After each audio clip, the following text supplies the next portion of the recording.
All right, folks, we are back here on WLTH 1370M. That is 92.7 in the FM dial. It is 7:43 in the PM here on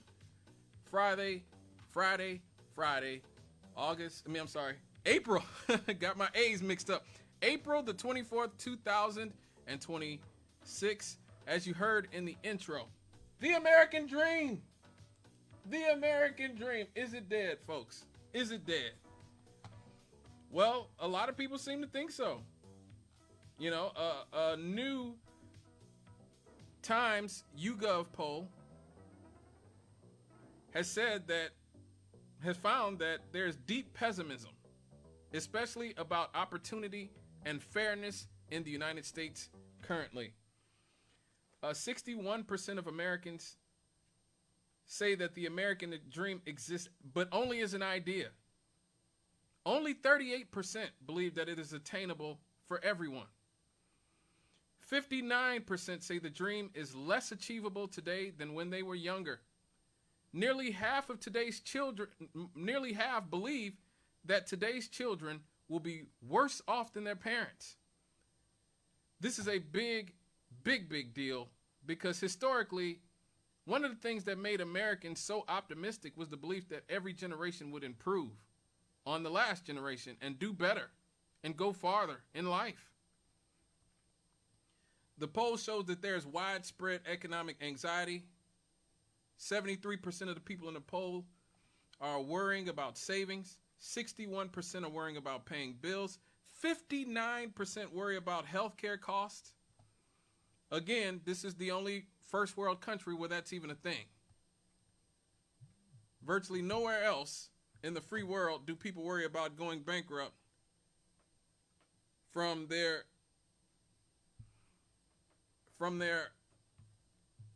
medical bills.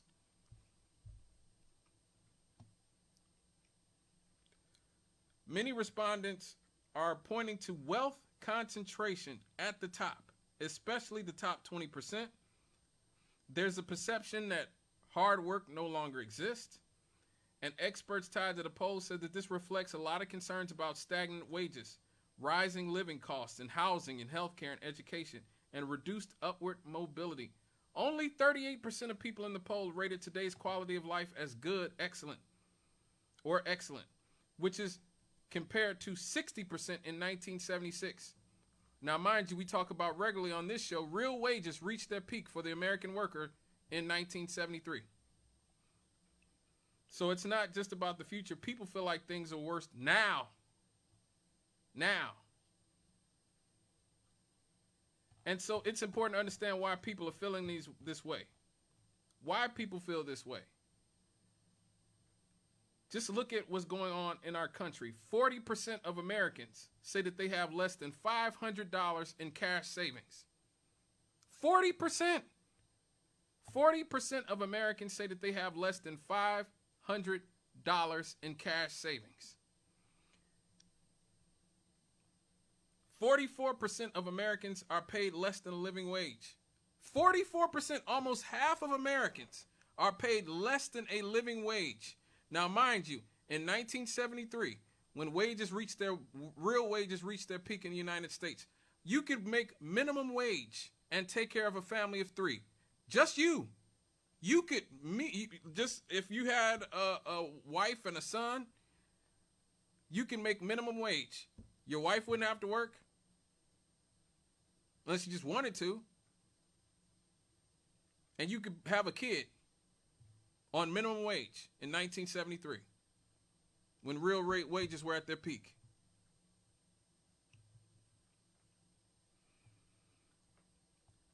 Insurance companies are regularly denying necessary health care.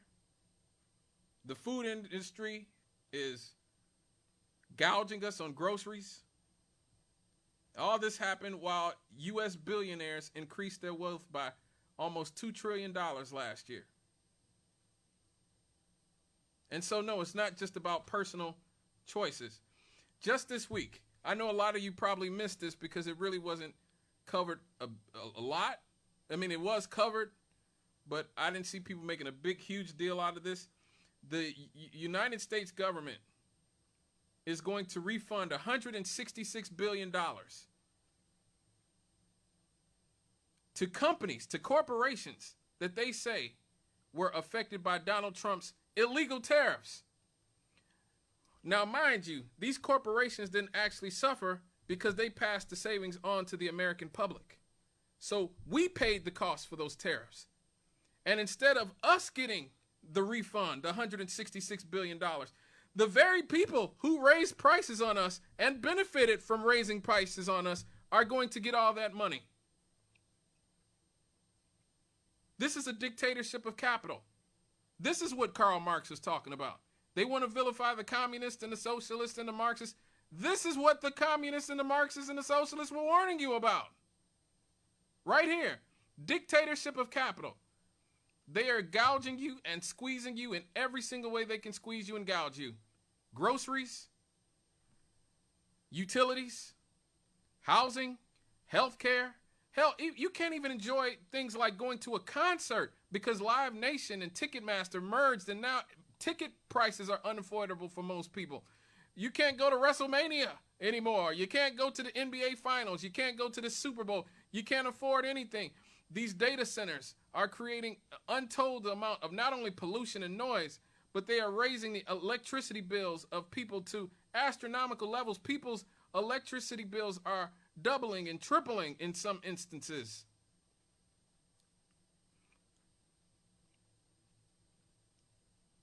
Another report just came out and showed that the BBC is actually alleging that the Trump administration, people in the Trump administration, are engaging in insider trading. I talked about this, I think it was last week or the week before last, when I talked about the gambling economy.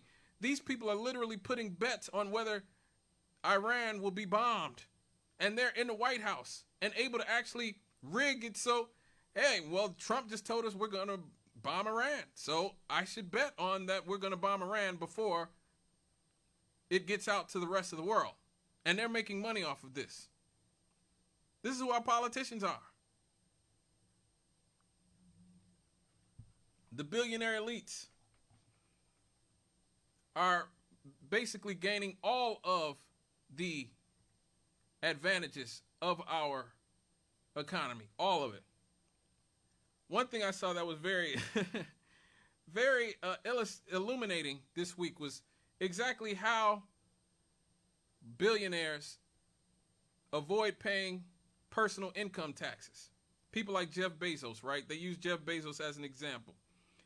For the last 20 years, Jeff Bezos has had the same salary, $82,000. $82,000. Now, this is a man who made so much money during COVID, he could have paid every Amazon employee $100,000 apiece, close to 1 million people, and still been just as rich as he was before COVID started.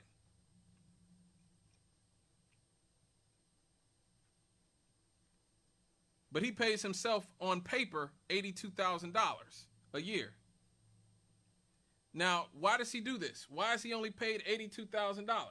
He's paid $82,000 because a higher salary that would support his lifestyle would be subject to a payroll and income tax. And he doesn't want to pay payroll and income tax like us suckers. Instead, all of his money is in stocks. And those are never subject to any taxes as long as they aren't sold. So he takes out a loan and borrows against his stocks. The only money he will ever have to pay is the loan and the interest on the loan.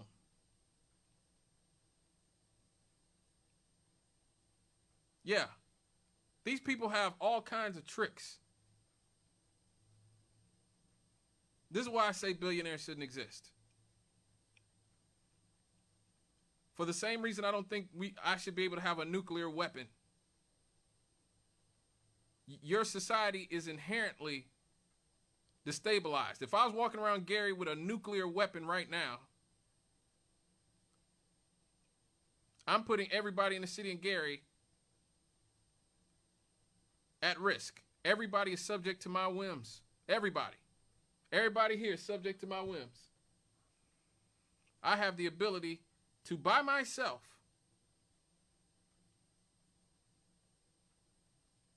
destroy the entire city, destroy the entire community, destroy the whole region if I want to. And that is the type of power that we've allowed people like Elon Musk. We allowed Elon Musk to literally buy his way into the White House. And he destroyed many of our public services, Social Security and healthcare, gutted healthcare, Medicaid, Medicare for millions of people. You have people like Mariam Adelson and her late husband Sheldon Adelson, who paid Donald Trump $250 million to do Israel's bidding. And so because Donald Trump is basically a goy slave to Israel, we are about to get into World War III. Because these elites have enough power to control our government, our economies, our entire society. They send jobs overseas. They poison the air. They poison the food. They poison the water. They don't pay Americans a living wage.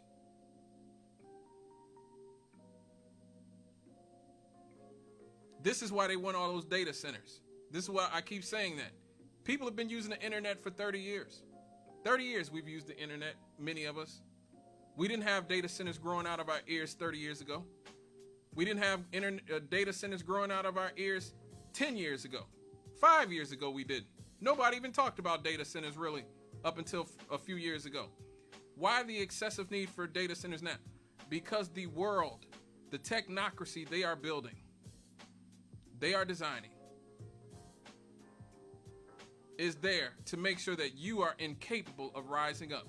They are going, I played the clip on this show many times of Larry Ellison, the second richest man in the world, talking about how everything all of us do will be surveilled in the future. If you ever think about rising up against this government, they will be able to nip you in the bud before you even go out your front door. They are intending on monitoring everything we do and everything we say.